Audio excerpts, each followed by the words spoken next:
Hey guys, I'm ZSH Plays. Welcome to South American Giants. Here in Tekton Zoo, we have a new area to start today, and for the first time ever, it is going to be themed. So let's jump in and start building.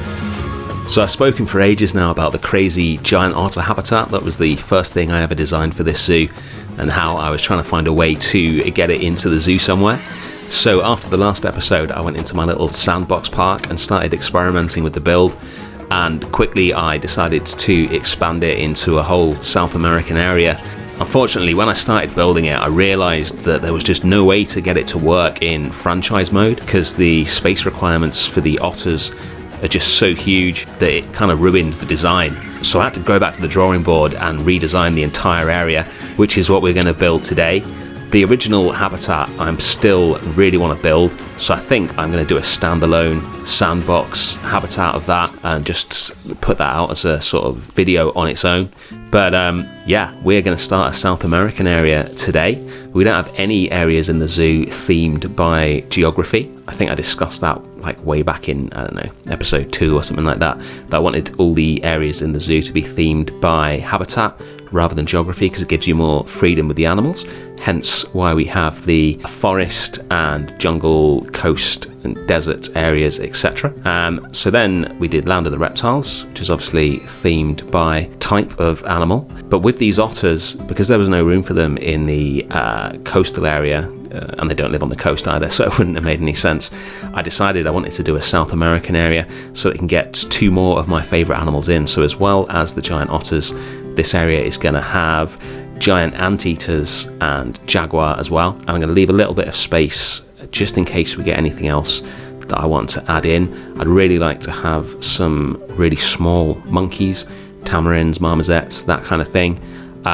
Any small South American monkey, so we're going to leave a bit of space for that. And like I say, this is going to be themed, which is something we've never explored in the zoo before. The traditional way to do a South America area in a zoo is either to do a cheesy Mayan temple or to do a cheesy ruins of Machu Picchu kind of build. So what I've decided to do is put a bit of a Tecton spin on that idea. So I'm going to create something inspired by the ruins of Machu Picchu, but with these Tectons looming out of it. So it's going to be a mixture of this sort of ruined dry stone walling and then the big white concrete structures that we like to have in this zoo. So one of the key features of Machu Picchu is these terraces, where although the whole thing is sloping upwards rather than going up in a slope, it rises up in terraces with these retaining walls between each level. So that means I'm going to do a lot of work with the terrain tool, and if you've been following this series, you know I hate the terrain tool. I am so bad at using it, but I'm going to do my best with this. So yeah, a lot of work to get these rising up in terraces rather than a slope, and then I've built these custom walls to hold everything together. So using the new cobblestone wall, I think it's called, from the Europe pack. And then I've just put loads of the new small faux rocks into it as well to make it look more interesting and a lot more aged. And this is going to be the main feature of the first part of this build. What we're working on here is going to be the giant anteater habitat, and then to the left of it we're going to have the giant otter habitat. And those big blue boxes that you can see in the background are going to be the start of the next level, which is going to be some huge water tanks for the otters, so that we get the underwater viewing with the animals right in front of you and above you, and I think that's going to look really cool. I want the final effect to look like, rather than being invaded by the Spanish and wiped out, that these cultures in South America carried on and at some point discovered reinforced concrete, obviously. So it's going to be a real sort of clash of old and new architecture, which I think will be really interesting and a pretty striking look, and hopefully take it away from the super cheesy South American temple kind of vibe, which you see in a lot of zoos in real life. So I'm going to put some null barriers in here all the way around this habitat, and then some of those will be converted into fencing later on, so that the anteaters don't get out. And what I'm going to concentrate on doing today is getting the first level as close to completed as possible, So this giant anteater habitat and the first part of the giant otter habitat, this area we're seeing now is going to be the central path that the guests walk up. So they're going to be, the idea is that they're going to be surrounded by animals on both sides. Using these temple pieces, which I never use, but I want some, like I say, highly themed areas at the front. So this is going to be the indoor area for the anteater, which obviously they'll need being in England. And then, like I say, looming up behind it, we'll have the big white concrete architecture. So it should look really impressive from the ground level where our little angry archer is stood at the moment. And then next week, we will continue and start building the massive modernist structure that is going to go behind here.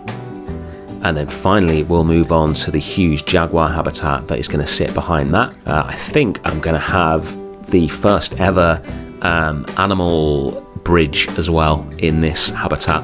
I want the otters to be able to walk between the two pools that they're going to have. I'm not 100% on that yet. You can see the white boxes behind where we are now. Those are going to be the staff buildings, because this area will need all its own dedicated staff areas. So there may be a bridge there, there may not. It depends on whether I can get the staff facilities in as well as all the habitat. It's going to be a big project, as you can tell, so I really want to make sure that I get everything right and make it all look as perfect as possible, because it is going to take up a big chunk of what remains to build in Tekton Zoo. I feel like we are drawing slightly closer to the end of this zoo, which we have been building for about 10 months now, but there's still quite a bit of room left. I'm really looking forward to seeing what the next DLC is going to be, so that we can make some plans based off that as well. So we're going to start finishing off the giant anteater habitat here. Obviously they're going to have the termite mounds, which is such a feature of where they live IRL, and then a forage box as well, which we're going to disguise as always with more of these ruined wall pieces. I really like how this looks when it's done. It just fits in really nicely with the surrounding area. Be interested to see what you guys think of the next DLC as well. What are you looking forward to? What would you like it to be? I think there's even a possibility maybe it could be another sort of South American pack, maybe an Amazon animal pack. Seems like the next one might be an animal pack if they follow the pattern that they have done for the past year or so. If it is another South American animal pack, that could be very useful for this area. Like I say, I am leaving some space at the front for a smaller animal. There's, all sorts of iconic animals from that part of the world that would be very good to have in the zoo. Capybara, obviously. Some little coatis running around as well would be amazing, or even smaller agoutis. They would make a really good exhibit if you could just have them sort of running around, maybe in a walkthrough or something like that. Let's move on to the next level of the otters though. So this here is the start of the modernist part of the build.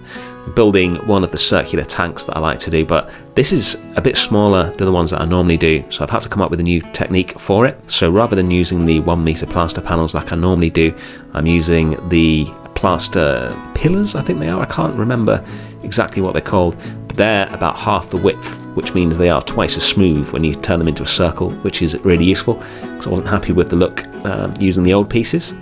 And then the otters are going to need to be able to get up here, obviously, so we're going to do some terrain work to make a pathway up there so they can get from the lower part of their exhibit up to here.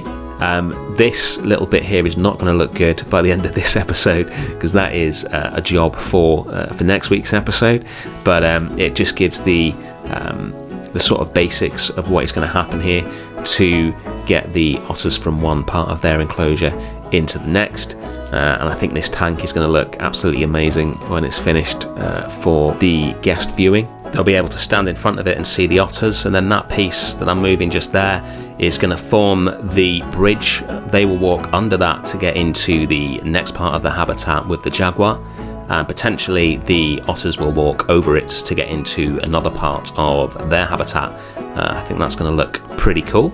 And I'm also putting in a little pond on the ground level for them as well. I thought it would look really nice, and I wanted to try and make a better concrete lined pond than I have done previously using this new technique that I'm doing here. And secondly, I'm sort of hedging my bets a little bit here as well. If I'm not able to fit the second water tank in, or if I'm just not happy with it for whatever reason.